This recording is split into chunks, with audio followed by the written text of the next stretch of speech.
Okay guys, my garden has been blown over.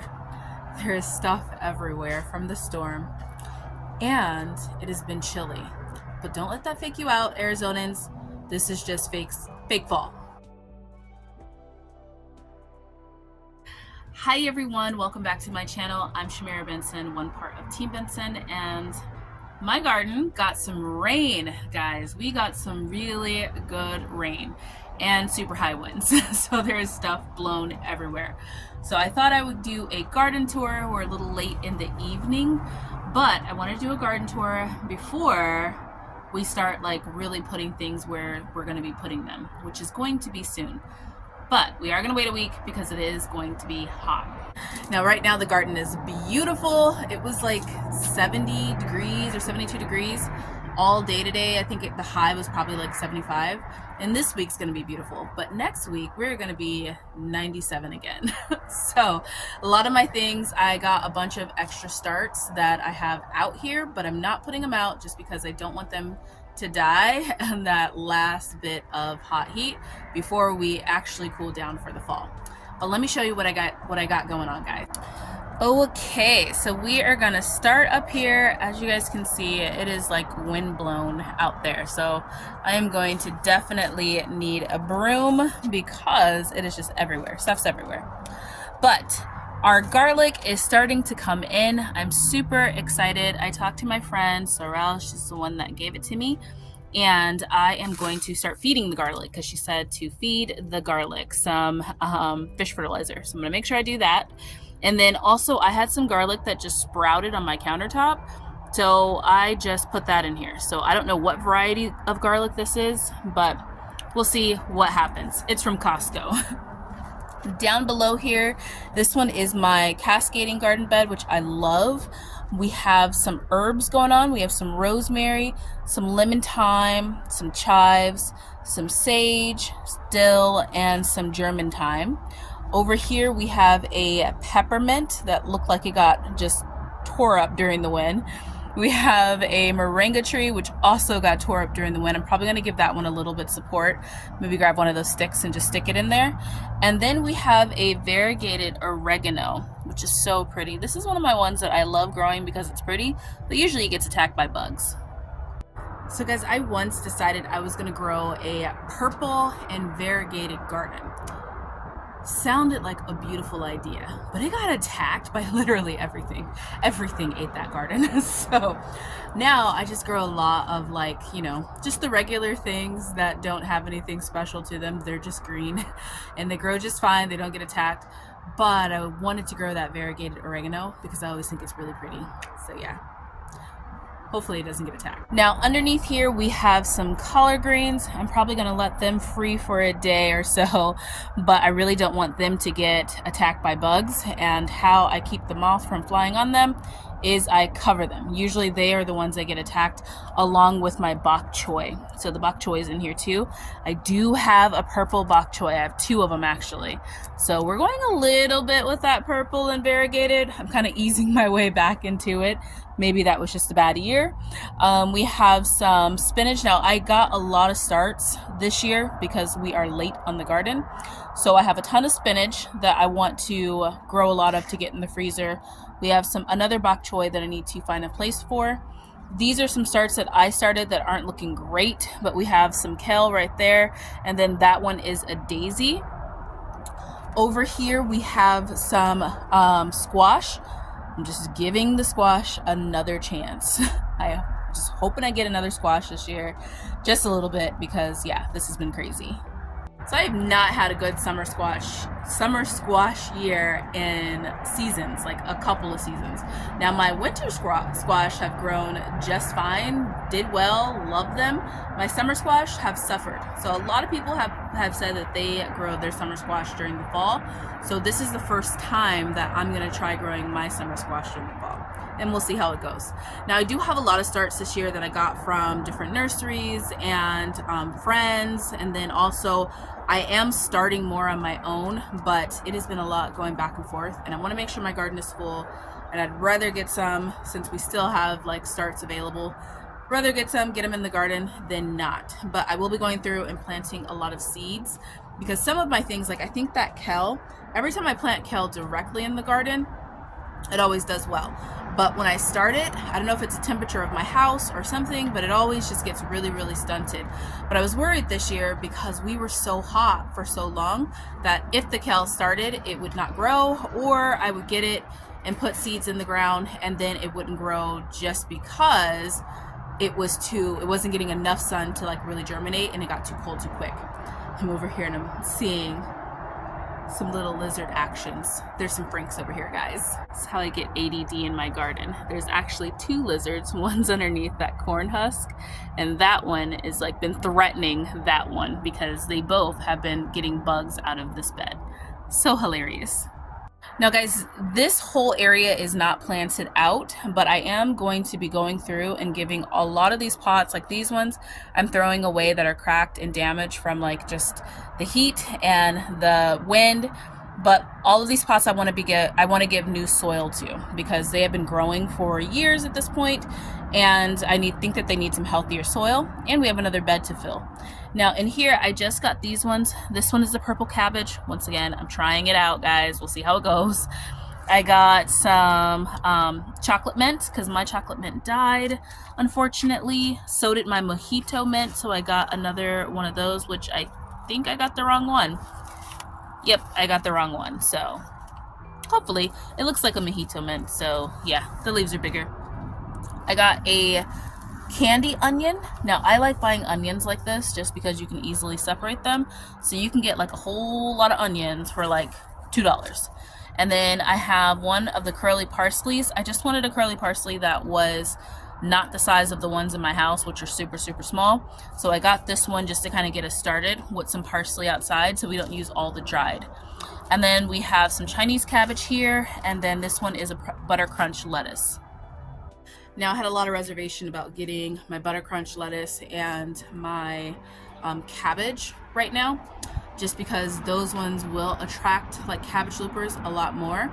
But I'm going to show you guys what I'm going to do in a later video when I go to plant them out, of how I'm going to clean them and rinse them before like really planting them out, and then covering them instantly to get us through these hot couple of days coming up. Now over here is pretty empty except for our eggplants. We have Big Nisi over here who is looking a little bit rough, but she's starting to grow her new leaves. This one's an Ichabod eggplant, one of our namesakes.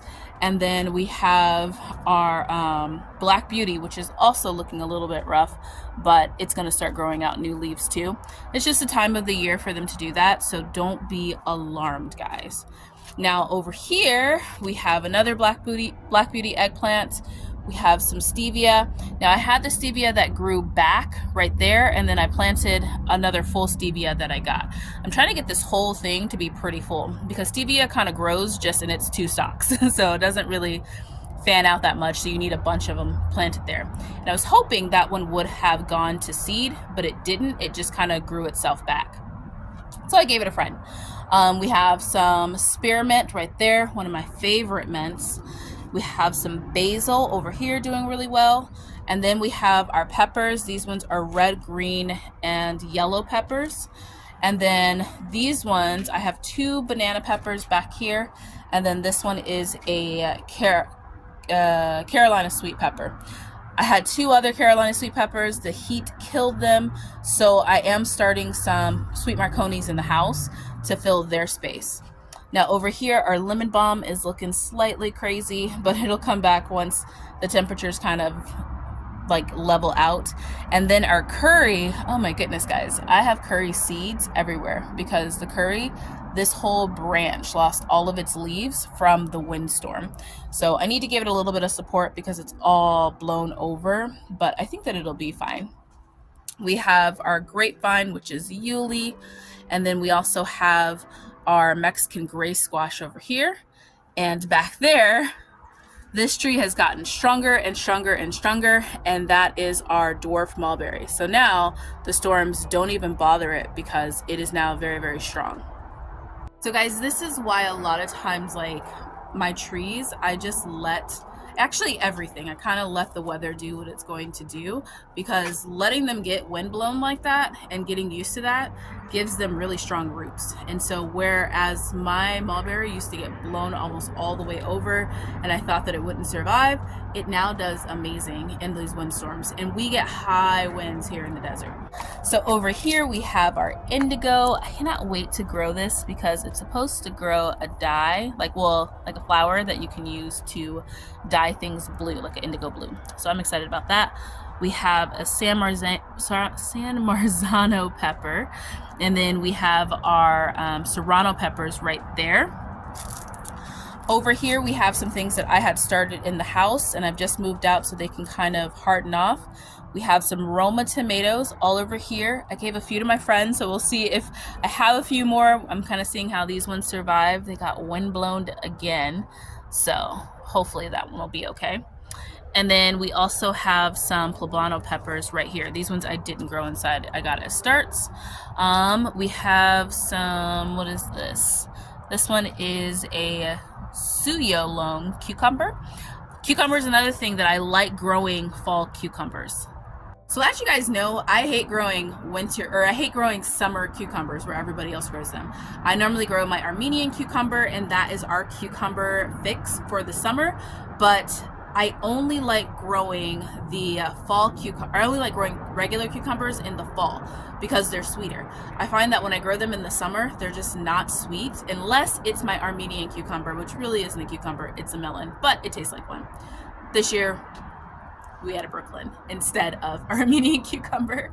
So this is our Brooklyn. She is producing like crazy and doesn't even look like she's stopping. We have another ripe one back there, another ripe one right there, and I literally just pulled off 3 more ripe ones a couple hours ago to give to one of my friends for her chickens, but there are just so many Brooklyns everywhere. It's crazy. Now, I will be cutting this plant back after that next heat wave. So once the next heat wave goes, I'm gonna cut Brooklyn down and then let her just kind of die back. And any of the fruits, we're just going to give that to the worms or put them in the freezer so that then we have them for later on, kind of like how we do our greens during the spring, going into the summer. Now, our okra is getting cut down because we have a new bed. We have a new bed right here. This is one of the new, this is a Vego garden bed, a smaller one. So this one is replacing the pot that was right there because that pot is now done. So I'm going to be putting some more cardboard in there, all of the spent soil that's in the pots that I can find.